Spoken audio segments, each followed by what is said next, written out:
ಬೆಳಗ್ಗೆ ಎದ್ದು fresh up ಆಗಿ ಬಂದೆ. ಅಷ್ಟರಲ್ಲಿ ನಮ್ಮ ಮಮ್ಮಿ ಕಾಫಿ ಮಾಡಿದರು. ಕಾಫಿ ಕೊಟ್ಟರು. ಕಾಫಿ ಕುಡ್ದು ಬಾಗಿಲು ತೊಳಿತಾ ಇದ್ದೆ. ನಮ್ಮ ಮಮ್ಮಿ ಏನೋ ಕೇಳಿದ್ರು ಅಂತ ಅವ್ರ ಜೊತೆ ಮಾತಾಡಿಕೊಂಡು ಬಾಗಿಲೆಲ್ಲ ತೊಳೆದು ಅದಾದಮೇಲೆ ಹೂವು ಕಟ್ಟೋದಿತ್ತಂತ ಹೂವು ಎಲ್ಲ ಕಟ್ಕೊಂಡು ಮನೆ ಕಸ ಗುಡಿಸಿ ಮನೆಯೆಲ್ಲ ಒರೆಸ್ಕೊಟ್ಟೆ. ನೆನ್ನೆ ಮಂಗಳವಾರ ಇರೋದ್ರಿಂದ ಪೂಜೆ ಮಾಡಬೇಕಂತ.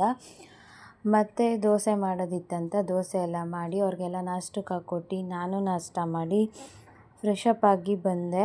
ಫ್ರೆಶ್ ಅಪ್ ಆಗಿ ಬಂದು ಮುದ್ದೆ ಮಾಡಬೇಕಿತ್ತು. ಮುದ್ದೆ ಎಲ್ಲ ಮಾಡಿ ನಮ್ಮ ಮಾವಂಗೆ ಊಟ ಹಾಕ್ಕೊಟ್ಟು ನಾನು ಊಟ ತಿಂದು ಮತ್ತೆ ಒಂದು ಸ್ವಲ್ಪ ಹೊತ್ತು ರೆಸ್ಟ್ ಮಾಡಿ ಬಂದು ಆಲೇ ಸಾಯಂಕಾಲ ಆಗಿರೋದ್ರಿಂದ ಕಸ ಎಲ್ಲ ಗುಡಿಸ್ಕೊಂಡು ಪಾತ್ರೆ ತೊಳ್ಕೊಂಡೆ.